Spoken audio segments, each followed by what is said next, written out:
Let's be very clear about where we are. The market has already flushed and most of the emotional damage is done. Now we're sitting at the part of the charts where structure decides what comes next.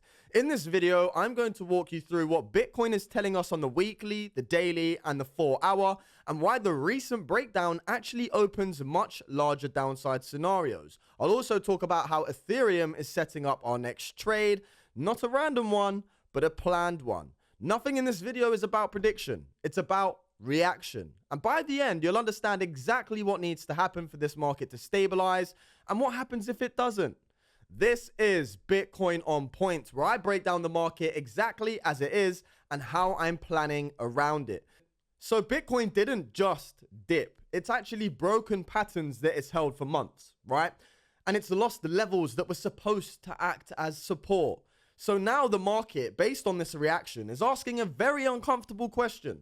Is this just another correction?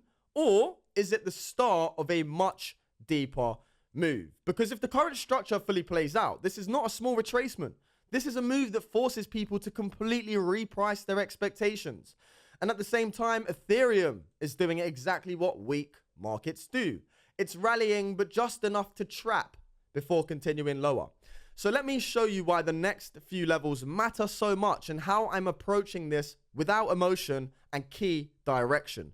Now, a quick reminder before we continue, I'm publicly running a $10,000 to $100,000 trading challenge. No hidden trades, no hindsight, no cherry-picked entries, and YouTube is where I explain all of the structure, but Telegram is where the execution happens in real time. That's every trade, every update, every decision shared live as it happens. So if I am in a trade, you're going to see it on Telegram. If I'm staying flat, you'll also see that on Telegram too. Head over, stop missing out. Now, before we go deeper into the charts, do me a quick favor. If you do appreciate the calm, structure-based breakdowns, smash the like button and subscribe. It really helps push this content to traders who need clarity in markets like this. So before we go back into the charts, let's talk about what's happening outside of the candles. Because whilst the price looks weak, the macro narrative is doing the opposite. President Trump just stated he's about to sign the crypto market structure bill live in front of world leaders. This isn't a rumor. This is regulation moving into the spotlight. And at the same time, one of the world's most recognized exchanges, Binance, has just bought $100 million worth of Bitcoin for their reserves. So they didn't sell the dip. They bought it. Alongside that, billionaire Grant Cardone has already said he plans to launch the world's largest real estate Bitcoin company in 2026. So here's the contradiction that the market's dealing with, right? Price is breaking down, leverage is being wiped out, and fear is everywhere. But regulation is becoming clearer, institutions are positioning, and long-term capital is thinking years ahead. So this macro doesn't mean price can't go lower. It doesn't invalidate the downside scenarios we're watching. What it tells us is pretty simple. The people with the longest time horizon are not leaving. And that's why today, more than ever, we let the structure decide, not the headlines, not the emotions.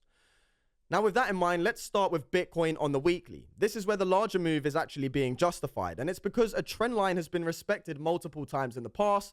And when Bitcoin did respect it, it pushed higher and created bullish order blocks above. But that behavior has changed, right? The trend line is broken. And once a structure like this breaks on the weekly, price has two options here. One, either retest the broken trend line or continue lower without the clean retest. So far, we are leaning towards the second scenario, right? And when you look at how much of the breakdown has already played out, you can clearly see why the market is now talking about much lower levels. It's not random selling. This is a higher time frame structure unwinding in front of us. Now, moving on to Bitcoin on the daily. This is where things get a little more interesting because Bitcoin formed a bearish continuation structure, a potential bear flag. And the market dipped, it consolidated, and then broke below the lower trend line near the $90,000 level. And this breakdown was clean. And since then, price has continued lower without any meaningful recovery. So this is the critical question on the daily. Does this pattern play out fully and continue its structure back down to key levels? Because structurally, these patterns often mirror the size of the initial drop, right? So we measure the length of the pole, see the flag, and if we get the breakdown is the same as the pole size, right? So if it happens, the downside projection opens up towards 60 to 55K as the primary objective, right? If it does break down. So I'm not saying it must happen here, but I'm saying that the structure, because of the recent breakdown, is actually allowing it to. And that's the difference between fear and analysis. Now let's zoom into the Bitcoin on the 4 hour. And price is currently printing lower lows as we've been talking, which means the next thing it must actually do structurally is create a higher low. The main question is, where does the higher low form? So based on the structure alone, 83K stands out as a very clean level. From here, there are two likely paths. Price dips into the demand zone first and then pushes up towards 83K, or price moves directly towards 83K with nothing in between, forms a higher low, and continues to roll over. Either way, 83K is the level where reaction matters on the daily. That's where continuation or the failure will actually be decided. Now, let's take a look into our trading challenge. This week has been about selectivity, not activity. With volatility expanding and the structure actually breaking, the goal is not to trade more here.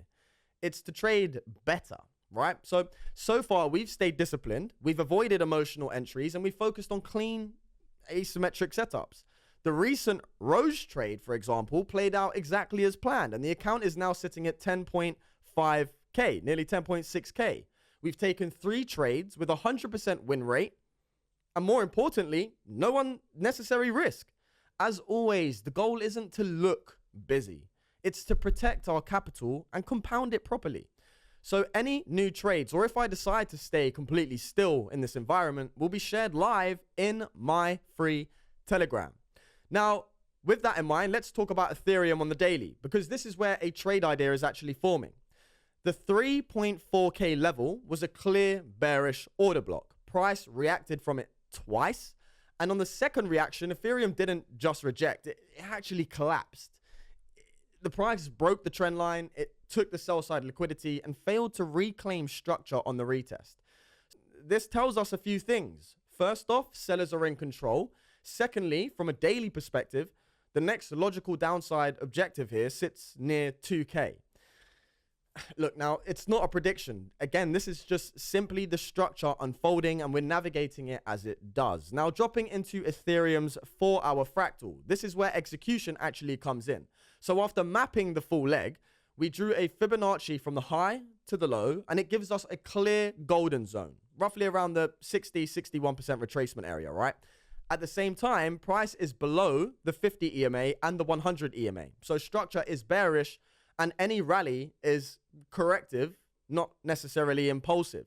So the idea is simple. If ETH retraces into the 60% Fibonacci zone, the golden zone, whilst aligning with EMA resistance at the same time, that's where I'll be looking to short, right? Because we're running up into the key fibs and into the EMA resistance. So there's no rushing here, no anticipation. And if it does set up cleanly, that's where I'll execute it. And I'll post that again live in my free Telegram. So right now, the market isn't about bravery. It's about discipline. Bitcoin has broken weekly structure. Daily patterns are projecting deeper downside, and Ethereum is already trading from a position of weakness. We need to remember this. It doesn't mean panic. This ultimately means patience. The best trades come after the volatility, not during the emotional reaction, which is what we're seeing right now. So that's kind of how I'm approaching this whole situation. So if this breakdown has helped you see the market with more clarity, please make sure you like the video, subscribe, hit the alarm bell. You know, it really helps the channel grow. We are here day in, day out, keeping you updated with all the important information. I also want to hear what you think. Drop a comment below. Tell me what level you're watching next. And if you want to see how I handle this market in real time, as I keep saying, join my free Telegram. It's where everything is happening. Live updates, executions, the whole lot, right? So you're missing out if you're not there. Other than that, stay patient, stay sharp, and I'll see you in the next update.